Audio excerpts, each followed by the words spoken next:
Translation: You're a Turk. Let me bring in William real quick. Sweet. Hey, William, how's it going? Hey, Jeem, I'm doing great. What about you? I'm good. What would you like to add to today's discussion? Let me get this American tail end back in here. Okay. Well, first off, I see. I was watching Downton Abbey with my mother, and this also has that show has a lot of interesting like ethnic kind of things in it, but that's not the subject of this stream. Maybe we could talk about that in another stream. But then I get the notification. It says Jeem, ethnic groups in the United States, and I just like totally geeked out, and I start like literally like ooh, and then my mom's like, "Wait, what's the matter?" And I'm like, "No, sorry, Jeem's just making a stream about the ethnic groups in the United States," and she's like, "Oh, okay." Jeem, what is that? Is that like a sound? Like, what is Jeem? A nonsense gibberish word? Yeah, no, exactly. But then I explain, and she's like, "Oh, that's great. That's great. So have fun in that." And then, well, I remember going to what I went to ed. We were talking about the what was it? The how like the Catholic immigrants in America, and a lot of Catholicism in America. A lot of people, a lot of the atheists, a lot of the secular people don't realize that Catholicism, especially in America, is a very ethnic thing, right? Yeah. It came from the Ellis Island group, right? So like the Poles and the Germans and the Italians, and also like some Czechs and some other Eastern Europeans And the and Irish, even unless you mention that. I'm just getting. yeah, no, I meant to mention that. And Oh. there's honestly, and also I remember someone asked in the comments, is there a difference between Prot Irish and Catholic Irish? Yes, there is. Like Prot Irish are mostly like Ulster Southerners, right? You know, Yeah. like your stereotypical like hillbilly Trump hat wearing type person. That's like a Prot Irish is what people would call. Yeah, and so it's interesting though. I've mentioned before in the stream, I'm from Louisiana, right? And Louisiana and also Maryland has Catholic roots. I'm sure you knew that, but it's interesting because we're ancestrally Catholic, but we're not quote unquote ethnic Catholics in the sense of the Ellis Island Catholics. So we Right. have a slightly different identity, right? So our Catholicism in Louisiana comes from France and then also from Spain. And Because then you're kind Maryland. of like the Southwest. Sorry to interrupt. You're kind of like the Mhm. Southwest. How there's a lot of, like I said, guys, there's a lot of Spaniards who went to Colorado, New Mexico, Arizona, California, Nevada, Yeah. and so they are not Ellis Islanders because they got there way before. So they have a totally different. They didn't have this "I'm coming off the boat, fleeing the Ottoman Empire" Yeah. mentality. They've been here for a long time. Yeah, not only in like the Southwest and Texas, but also I mentioned previously on the stream that Louisiana was under the Spanish crown for I can't remember how long, but I think it was at least like 100 years.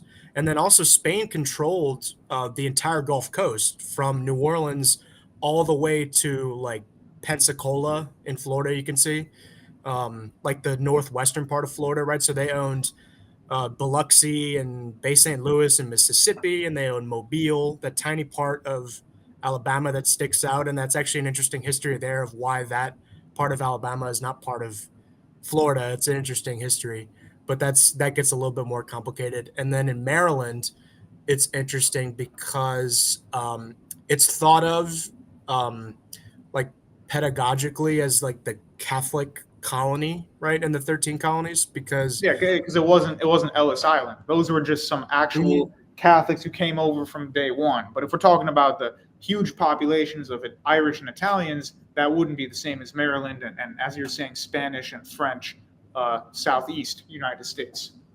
Yeah, and I see this gentleman right here, Rondo Ellsworth, mentions, yeah, Catholicism has always been in the United States since its founding. So, yeah, exactly. That's what I was just talking about. And it's interesting because Catholicism here, well, I live in Northern Virginia, and so there's obviously a lot of similar culture and whatnot. It's interesting because the Catholics there that have been here for like hundreds of years are largely descended from two families, the Barons, who were English, and the Carrolls, who were Irish. And actually, Charles Carroll, if you're familiar, he was the only Catholic to sign the Declaration of Independence. Yeah. There you go. Yeah, no, so I think I really think that was genius what you did, Jeem, of like the difference between like Ellis Island Americans as opposed to, okay, we're not English, but we're not Ellis Island Americans. And I think Louisiana is interesting because obviously we weren't part of the colonies, and we were part of France, and we were part of Spain, right? And then it was later integrated into the entire United States. But also a lot of the culture, even up until like the world, like sorry, what was I going to say? It wasn't really till after the World Wars where like Louisiana really became like part of like the 1950s, like kind of, like American cultural hegemony had kind of disseminated throughout the entire country. So like, because I mean, like my grandfather, like his grandparents spoke French, but he was a boomer, so he grew up in like the 50s, so none of that really stuck, unfortunately. But I would like to add that if you look, this history of the U.S. is pretty slim. Like it's a short mhm, amount of history. We've only got a couple yeah, hundred years to work with. So if you go after the Civil War, there's actually not, believe it or not, people have this weird conception of time. There's not that much time between the Civil War and then World War I and II. It's not as long as you think. well, And also think so, about this. There's not a lot of time also between the Revolution and the Civil War. There's people that fought in the Revolution when they were like 16 years old yep. and were like generals in the Confederacy of the Union. Yeah, Like, it's like yeah, people think they're time traveling, but this is all just one period. And so, yeah, you have the period of the original kind of revolutionary America, obviously focused on 13 colonies. Then you have kind of the expansion slightly westward and southward, obviously with the Deep South. Then you have the Civil War, and the time leading up to the Civil War, it's clear that there's two Americas. There's South USA, and then there's North USA. Then the yeah, Civil War ends, and not too much long after that, like if you're actually looking at history in terms of time, you then have America suddenly become more, not like homogenous in terms of culture, but just this idea that we're all Americans. That takes yeah. place after the Civil War. So after the Civil War up until World War II, that's not a lot of time to say this is when America was one. It's actually a lot of American history. There's like three different Americas, and then it If becomes not one. more, yeah. Yeah, if not more. So it's really interesting Yeah. when you look at that. That's why there's a population difference in the East versus the West is a lot less populated because Yeah. only really settlers and gold rushers were going out there at the same type of speed as people were coming in from the East. Yeah, no, and it also like when we talk about like America and it being united, when it gets into the other groups like I don't know if I can mention the name on the stream of the angry whole milk people with the Ah, cone hats. yeah, Um, yeah, that were kind of brought about after the Civil War. They were very bitter about it, right? But it's interesting because when you actually study of like what was going on in the entire world, well, when I say that, I mean mostly just Europe, but it's funny how that works. But you see, okay, that was like right after Karl Marx wrote the Communist Manifesto, right? And it's like, okay, it's now this like this class warfare. Okay, who is the lowest class here in America? It's black people, right? So that's how yeah, like a lot of this people don't understand like America, especially in these conservative circles about the isolationism. Like we really have never been an isolationist country, ever since like the Monroe Doctrine and before that, and also a lot of things like the Spanish American Wars and whatnot. Like it's just a fascinating like checkered history, yeah. honestly, and it's I and do it's want to take a quick look, guys, at just the map that I pulled up here. Let me make it full screen just for the moment, almost full screen. oh boy, Utah. Yeah, there we go. Okay, so I'm going to zoom in a little bit. So as we can see here, there, I don't think we need the very top. Lutherans in the kind of goldish color, not a shock that they're mainly in the north part of the U.S. is where a lot of Scandinavians migrated to. Mhm. That's actually a lot more recent than the German immigrants, particularly. And so Germans are not all Lutherans. A lot of them were Catholics. And so where Germans went, including like Iowa, Wisconsin, Illinois, Indiana, um, they would have probably just stayed Catholic or some other type of Protestant. Not everybody was a Lutheran. As you can see, the Baptist is definitely the religion of the Deep South, not including Florida and, of course, Catholic Louisiana. But there is definitely, you can kind of almost see like the differences in these ethno-cultural groups when you just look at a map like this. Like where Catholicism is the most blue in the Northeast is where all the Ellis Islanders came from, right? Yeah, And yeah, the brown is the Scandinavians, like I said. And where you have Methodists and Baptists is where you're going to have more of those older school white Americans who were not part of Louisiana or anything like that, and they also aren't Ellis Islanders.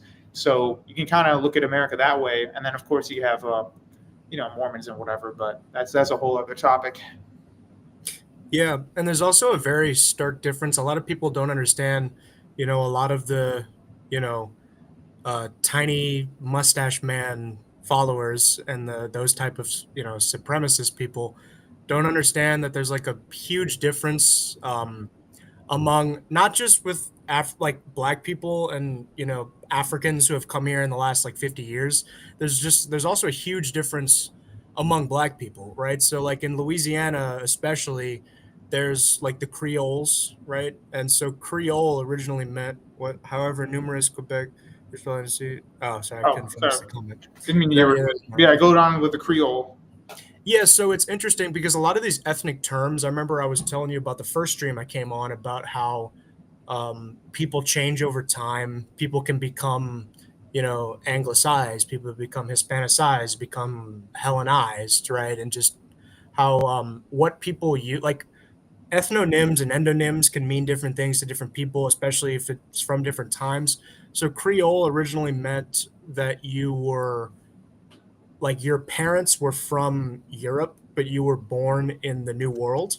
But then it evolved to mean, okay, now you're half Spanish or you're mixed Spanish, mixed French. But then it evolved to mean, okay, you're mixed African and Spanish and or French, Right. right? And so there's a huge difference between Creoles and the average American black person because Creoles are more Catholic, right? Whereas the average black person is going to be like some kind of Protestant background. Yeah, they're gonna And be more also like there's Baptist, Evangelical Baptist, Black Baptist Church, etc. But yeah, there's a huge difference. You're right. Like the French Black American experience is a lot different culturally than the rest of Black America. So like you can do a whole stream on Black America. Of course, I'd like to have some actual Black Americans call in, but either way, Right. we could do a whole stream just on each one of these topics. But this is kind of an overall stream. Yeah, no, and also Louisiana, a lot of people don't know. It's not only just from like it's not only French identity from the Creoles and the people that were actually transported to there, but it had a lot of people when they had the revolution in Haiti. A lot of people actually fled and landed in Louisiana because it was a very similar culture, right? So there's a lot of people that are like Creole, but it's like okay, there's a difference between the the black people who are Creole, but then they were there the whole time, and then the black people who are Creole, but okay, they're a little more like Haitian and Caribbean, right? And also, I mean, the whole economy, going back to what I was saying about the identity of America before the sort of like hegemony of like the like apple pie and baseball Americana um, was Baseball American. Now forget cheeseburger America. Now it's baseball America. yes, and the apple pie. Yeah, is that Louisiana was just honestly like it had so much more in common with like Latin America and the Caribbean. Yeah, you could pull up the whole map. Wait, let me make it larger. Yeah, so there you go. This is the Spanish viceroyalty of New Spain. And so, obviously a lot of Spanish Louisiana is kind of just empty land. But, if you ignore that, it's still a substantial amount of territory. Even that ring, like you said, the coast of the Deep South is all from Spain. Yeah. And the culture of just specifically the Gulf Coast is different than the entire rest of the South and like the interior. Like, I mean, especially Mississippi. Like, if you see like the average person on the Gulf Coast of Mississippi, they have almost nothing in common with someone actually in the interior, closer to like Jackson and the North. I've been to the Deep South. Like, it was a huge culture shock from going from like Chicago. Well, I did one week. I went from Chicago to rural upstate New York. That was a big culture shock. And then from rural upstate New York to the Deep South, and I was in Mississippi, and I was like blown away at how different it was. So I can only imagine how much more different the kind of Franco-Spanish coast would be in that culture. Yeah, no, and also the economy was a lot more like the rest of the Caribbean, like mostly sugarcane, right, and all that stuff. But also, Thomas Sowell has written tons of books on this kind of like. Wait, we got somebody here. I'm sorry. Do not come to the Gulf Coast. We're full. No, what are you talking about? No, he's saying we're full. Don't come here. It sucks. Don't come. Well, I left the Gulf Coast, so that leaves one spot available. So you have become anglicized, unfortunately, according to your own definition. what is my own definition of anglicized? Or maybe it was two crooks who's talking about it. You have departed from the Franco culture and moved up north. You've betrayed. Well, if anything, I've been a little bit more in touch with the actual like Latin or Spanish because I'm a fraction Spanish, like from the Isleño culture that I was telling you about. And I'm just just messing with you, man. I'm just messing with you because I know you are, but no, I know you are. And we're just trying to have a good time. But also, it's interesting because like just being around so much more Spanish speakers here, and just getting kind of absorbed into that culture, and then I just see the whole difference of like, okay, in this crazy like 12th level like autistic, you know, level epic Reddit logic brain, I can figure out how that there's some kind of cultural connection between like these people from Central America and me through a number of factors like Catholicism, like common Romance language, you know, heritage. Like it's a lot of things. I mean, at the end of the day, if I could interject, I feel that Spanish and Portuguese Americans now who come from Europe, they would probably see Latin Americans from Mexico, Brazil, etc., in the same way how Africans who come from Africa would now see African Americans. So much has changed, and while there is a lot of commonality, they might as well be two different groups. They have different stereotypes for each other. Their dialects are pretty different right now. That's why Dragon Ball Z has a Spanish dub and a Latin Spanish dub. You know what I mean? Yeah, well, it's the New World Spaniards and Portuguese culture versus whatever stayed in Europe. So it is different. Just like white Americans are a lot different than people who are modernly in England. Yep, exactly. Well, yeah, like the South, a lot of people say was like the best, like microcosm and diaspora of like the medieval like British Isles, you know, because you have like the lords, right, that own all this land and have a bunch of slaves that work for free. The only difference is that the slaves in question look different than Europeans, you know. Yeah, it's definitely pretty interesting. And yeah, there is also Latin Africa and Latin Asia. We'll have to do that another time, guys. But yeah, I mean, I think that we've covered a good amount of stuff here. Let me just go back to this image of Ellis Island. So basically, if anybody who's joining us new or who came in halfway, I just described the differences between like the foundational settlers who came from England and Scotland, and also, of course, the slaves they brought from Africa. The difference between that population and the French/Spanish population in the South and the West. And then the difference between those two groups and the Ellis Island Americans, which would be your stereotypical Irish and Italian. So, you know, that's why America is such a melting pot, but that didn't come to be until a little later. And really, the melting pot thing has more to do with really just like Europe and the Middle East, to be honest. Like people say melting pot, it means like Jews, Italians, people from the Middle East, Armenia, and stuff like that. It doesn't mean sub-Saharan Africa. I don't know why people always mix those two together, because that's not what melting pot meant. So like when people like on the internet, alt-right types complain about melting pot, that Europeans were the melting pot. It wasn't talking about Black Americans. Well, actually, some of those people, when they actually delve further into it, then they realize, okay, like Northern Europeans are different than Southern Europeans and all that kind of crap. Yeah, right. Actually, that reminds me. My old pal, Mr. Adam Green, did a debate with Corey J. Mahler. So I despise both of these people, but I might review the debate because it's the same topic I did with Adam. Is Christianity a Yehudi trick? Except Corey Mahler hates anything to do with Hebrew, and he doesn't like the divine name, and he insists that the Bible was originally written in Greek and Hebrew is like rat's shit. So I'm going to review it because I don't like either of those people. Let me get Mr. Nicholas in here. How's it going? 4chan Nick. Oh boy. So you mean to tell me that the Catholic Church is the reason Western civilization has collapsed? Wow, I'm going to deconvert from Catholicism now. Wow. Well, I don't know how those Fuentes boys are gonna handle that, to be totally honest with you. Okay, but the Catholic Americans, like the Creoles, the Cajuns, they've got some pretty banger food. I will say that. Oh, yes. Thank you for respecting my culture. I'd like to imbibe, but I am allergic to all shellfish, so that's not that easy. Oh. But, yeah, no, even though Nick is just kind of joking around, I don't know how a Fuentesian supremacist could like look at the history and just be like, I mean, that's why it's like mixed up. Like a lot of that was Catholic immigration. I don't know how they can reconcile those. Yeah. Two, to be honest with you.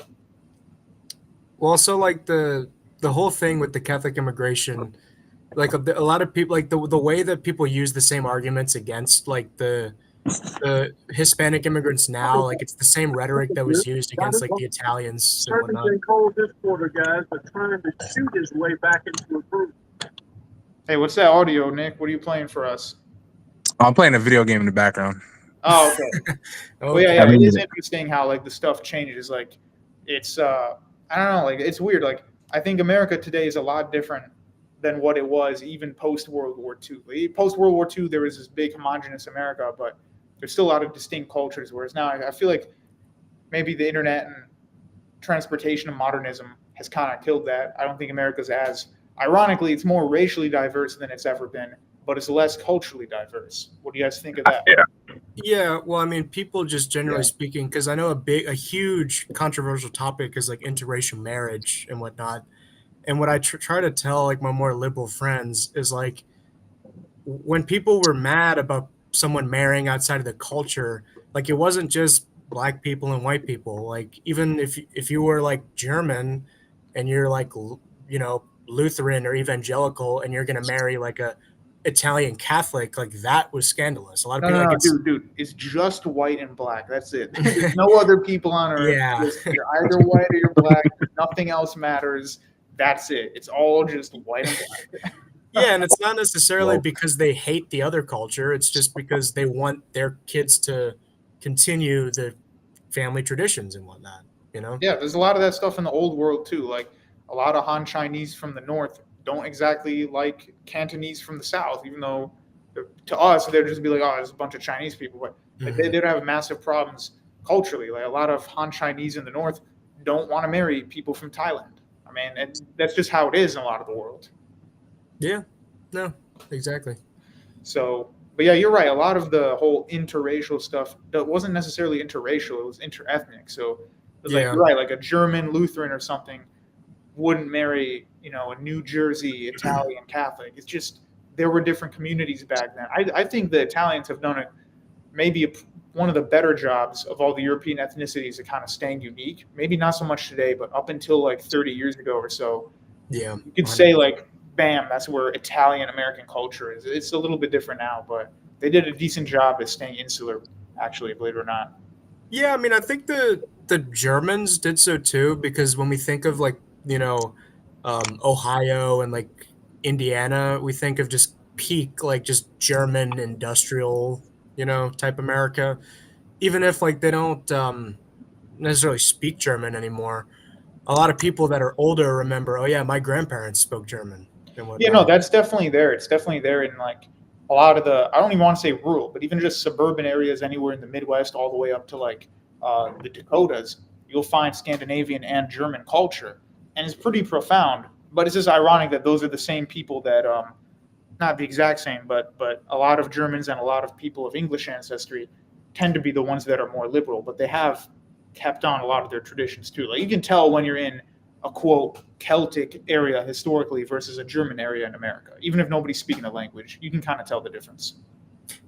Yeah, I mean, I had a conversation with my brother about this because the Irish Catholic Americans traditionally and unfortunately still are majority Democrat voters, and then the Italians are majority Republican. And I was talking to him about it, and we kind of just thought like, well, I guess like thinking, why did they both have these sort of divergent outcomes? And my brother attributed it mostly to the fact that the Irish largely spoke English. So there was this kind of like this ethno-linguistic kind of connection that just kind of made sense, where the Italians for a longer period of time were on the outside. Yeah, and then another thing is like if you look at the Scotch-Irish in the Deep South, like you can tell where you're getting at that Scotch-Irish culture versus where it's the more kind of austere English culture. There's definitely a difference. So there are still differences in the United States, but it's just not as profound as it used to be. We have someone called Ken calling in. Ken, how's it going? Hello, I'm doing well. How's everyone? We're good. What would you like to talk about? No, I just wanted to ask, like, it's kind of off topic, but do you think that America will homogenize well over the next couple decades if they keep allowing a lot of immigration? Yeah, well, here's the thing. There's like two different kinds of homogeny. There's homogeny to old American cultures, which I don't see how modern people who are just arriving could possibly attach to that.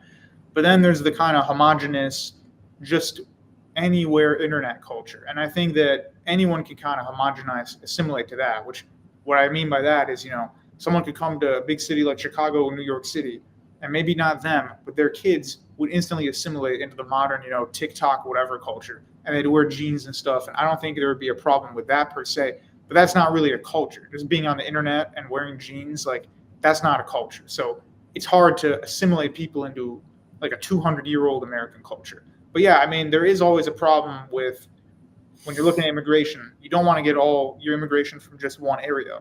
Like in Canada, unfortunately, the stereotype going around has been that, and it's probably mostly true, has been that there's been an enormous influx of people from East India heading into this. And like they all just live in like two areas and they don't assimilate whatsoever. That's a huge, huge problem.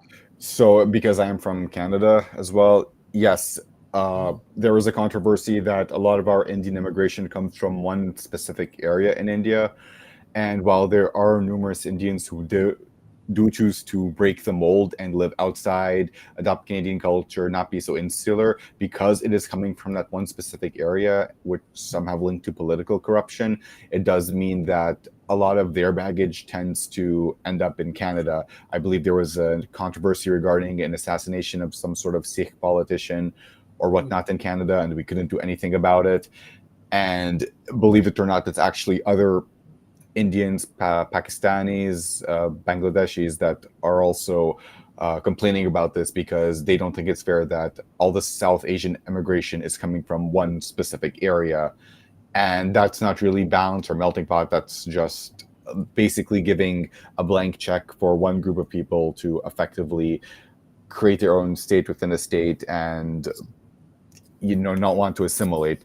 Though I will say again, there are a lot of states that are breaking the mold and understand that it's a problem, but it is still a problem. Yeah, definitely, especially when it's not just one country, but it's one part of country. Thomas Sowell, who was mentioned earlier, he talks about this too. The culture that, even though I showed you guys that map, which says, English is the largest ethnicity in the Deep South and in the Northeast of the United States. That's not really enough information though, because England was very diverse. There's a difference between people coming from more urban areas in the south of England versus the north. So it's kind of inverse. Northern Englanders went to the south of the U.S. and southern Englanders or Englishmen went to the northeast of the U.S. And so there's a massive difference there because further north you get into England and the further west you go, the more Celtic a lot of that culture becomes. And so that's why there is a difference between southern culture and northern culture in the U.S., even if both of the people are of English denomination. And so you can see that as you're talking, Two Crooks is talking about Canada, they're getting particularly people from India in one specific area. So they all have the same problems. Or if they're getting someone from like Tamil Nadu versus someone from Punjab, they're so far away they don't even care about each other, so it's not going to make a difference. So there you go. Yeah, pretty good. And I think I do have to give Nick the credit. He sent me that months ago with that Sikh politician. That was such a weird thing. It's like these tribal conflicts are continuing in Canada of all places. Yeah, it's Jeem. Like, imagine if a yellow party guy from Lebanon was just suddenly killed in New York City and then America couldn't do anything about it. Even me in Canada, I'd have secondhand embarrassment about it. You'd be like, what are my people doing? We can't do stuff like that to the New World, right? Exactly. Wait, Two Crooks, so the Indians in Canada are mostly Sikhs? Sikh, yeah, or at least where we're getting most of our immigration from. Funny enough, I have not run into really any Hindu Indians in southern Ontario. They could be living somewhere else, but most Indians from India in southern Ontario and northern Ontario, I believe, are Sikhs. There are Pakistanis and Bangladeshis who I've run into, but they don't consider themselves Indian. South Asian, yes, but yeah, and they don't really like the fact that a lot of South Asian immigration is coming specifically from this one area of India. They don't see that as multiculturalism and melting pot. They see it as one of their cousins getting more favor from someone else. Yeah, definitely. Like India is a huge place. Well, after we can do a whole series really on India. India is enormous. Comparing Yeah. India is like comparing all of Europe. So it'd be like, oh, the Portuguese are happy that the Russians are here. Probably not. So there's definitely a difference in culture between North and South, East and West India. So like they don't even speak the same languages. Not everybody speaks Hindi. There's a lot of different languages and dialects there. So yeah. But yeah, I definitely think this was interesting. I'm gonna probably close out. I let Nick and Ken in here last. So do you two guys have anything else you wanted to add? Oh no, not really. I guess I'll hop off then. Have a wonderful night. Thanks, you too. All right. Yeah, I'll just say real quick. Living in New York, you could definitely like tell the difference, the cultural differences just by going like certain neighborhoods. You definitely tell when you're like in a Yehudi neighborhood versus like Irish versus Irish or Italian neighborhood. You could definitely tell that. There was something I'm gonna add, but we'll talk about that later.